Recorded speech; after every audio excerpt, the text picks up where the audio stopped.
Hey, this is Rachel Friedman, and you are listening to The Wellness Boss. To really compete in the wellness industry, you have to have a fully integrated business.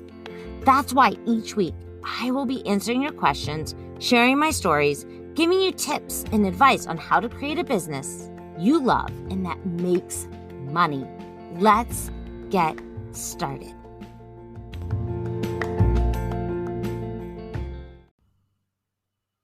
Hey everyone, this is Rachel and welcome back to The Wellness Boss. I am excited to be with you here again for another fun episode. How have you been, my friends? I feel like it's been a while since I've spoken to all of you because the last few episodes I actually recorded pretty far in advance or were interviews with some amazing people. So it's been a while since I sat here and just had a conversation with all of you. So I want to know how life is. Are you enjoying the amazing fall weather and the beautiful colors outside? Well, if you're here in Atlanta, it is spectacular. It's my favorite time of year, cold mornings, cool evenings, and usually warms up in the afternoon. I only wish it lasted longer, but I'm doing my best to definitely appreciate each day I get before it becomes full-blown winter. Not my favorite time of year. I love being warm, and in the winter, I'm often quite chilly. So tell me, have you been loving the podcast? I hope so. It's been so fun to create, and I absolutely love doing the interviews with my people. So today I'm excited for the topic that we're going to talk about, and it's all about learning a new skill. I think as kids, this comes so much easier. It makes me think about when I was teaching my daughter to ride a bike when she was young, so maybe like 4 years old. She was nervous, but she got on the bike, she wobbled a little, and then took off. It wasn't smooth sailing the first go around, but she kept getting back on the bike, trying again and again until she nailed it. Which takes me back to some of my own childhood memories. I remember as a gymnast, I would fall off the balance beam multiple times and then get up and just do it again and again. Literally, I remember at one of the state competitions, I think I fell off like 10 times, which is just crazy, but you just got back up, you shrugged it off, and you tried again. Literally, sometimes you would have to do something 10, 20 times before you would actually get the trick. I didn't stop and think it's never going to happen. I just thought, I'll have to keep practicing until I get it. But then something shifts as we age, and for whatever reason, we don't want to fail or fall down. We want to get it right the first time, and when we don't, we make it mean all sorts of things about ourselves. Like, I suck, or I'll never be successful, or it's never going to work out.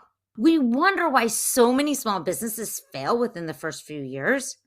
How can one keep moving forward if this is all they are hearing? And let's be honest, we hear those voices in our own head over and over and over. They get louder and louder, so much more than we hear often what's going on around outside of us. So if any of this is ringing true for you right now, and you're thinking, I want so badly for my business to be successful, or you're thinking, I want to start a business, or even just learn a new skill, this episode I created for you. I want to tell you, learning a new skill as an adult can be just as fun as it was as a kid. It just takes you being willing to see it this way. First off, you have to give up the idea that you're going to get it all right the first time. Just not how it generally works. Yes, there are those lucky few, but most of us, if you're anything like me, it's going to take a fair amount of practice, failing a bunch of times, and then learning from those mistakes and getting up and doing it again and again. Before you dive into learning the new skill, I think it's important for you to define the word failure for yourself. What do you make it mean when you don't get something right, when it doesn't go your way? Because this can easily stop you from ever getting started. Let's be honest. Most of us don't have a great relationship with failing. We are raised to believe through schooling it's awful. Get a D, or even worse, an F, and you're never going to get anywhere in life. You will never be successful. Everyone will make fun of you. Blah, blah, blah, blah, blah. Okay, I'm not sure why this is, why our culture has taught us this way. What if instead, failing is just a stepping stone towards success? The only way we truly fail is if we give up. Hear that again. The only way you ever truly fail is because you gave up. But if we take time to learn from our mistakes, then our failures actually just get us closer to the results we really want. Retraining your brain to think differently is simple, but it also takes a shit ton of repetition for it to stick. Your subconscious is pretty hardwired, so I highly suggest you start by going to the body. Get it out of your tissues first. So, what do you currently think about failure? Be honest with yourself. Now, find it in your body. Where does it live? Start to tap your hand against that part of your body. Say to yourself out loud what you currently believe. Do this for a few minutes. Then bring your voice to a whisper. And then begin to say it to yourself. Keep tapping or rubbing the spot. We're working on releasing what you've been holding on in your body.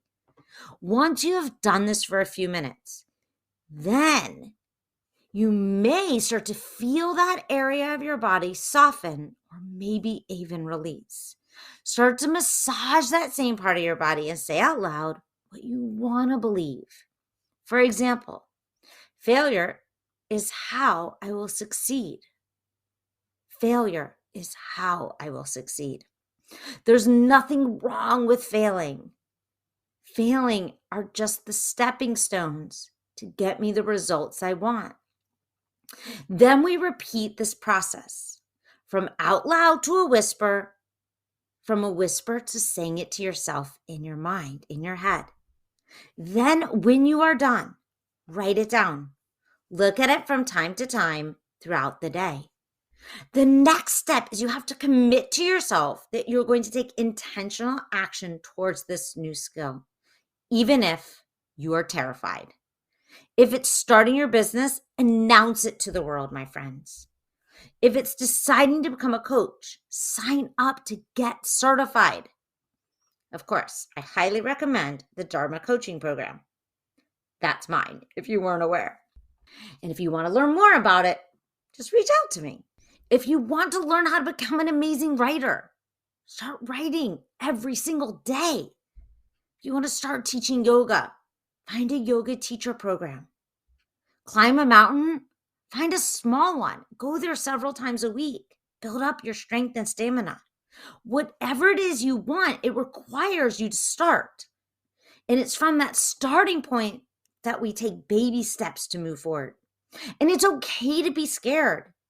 It's okay to be awful at it at first. It's okay to fail. And it's okay for it all to be super messy. You have to decide that it's all okay. You get to.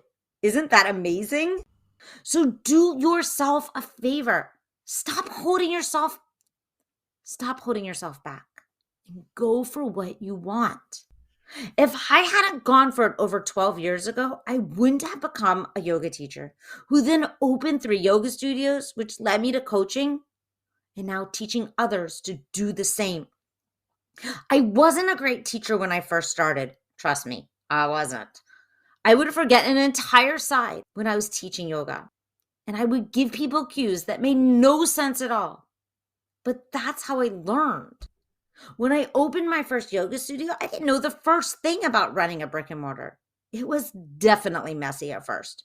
There were tons of failures, money wasted, tears shed. but I learned more on the job than I could have ever from any book. The same thing happened when I launched my coaching business. The first year was clumsy. I had to learn new skills that I was awkward with at first. In that first year, I think I made a total of $15K. But I didn't give up, and I didn't make it mean that something had gone wrong or it was never going to work. I kept practicing, making mistakes and learning from them all. I kept investing in myself so I could be the best coach for my people. And now I'm happy to say I have a 6-figure business that I absolutely love.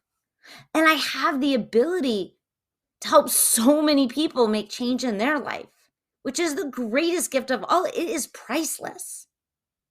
I can tell you, learning a new skill is a gift. It teaches you so much about yourself, and it will show you everything you have to work on internally. There's nothing better than this if you want to live your best life. Okay, enough with my rant. Seriously, embrace your inner child and go for it. You really have nothing to lose.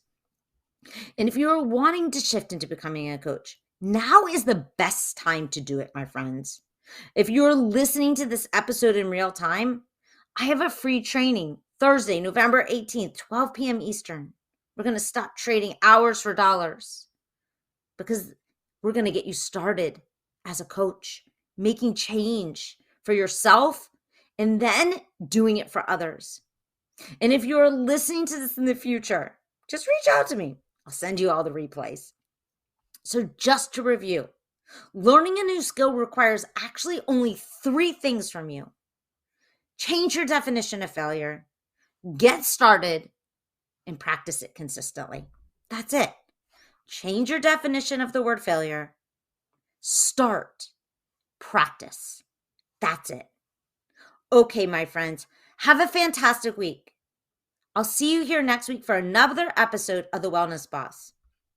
Oh yeah, and don't forget to leave a review and share the podcast with your friends. That's how we get more people building and growing wellness businesses and get more people getting the help they need to live their best lives. Have a fantastic week, my friends. Namaste.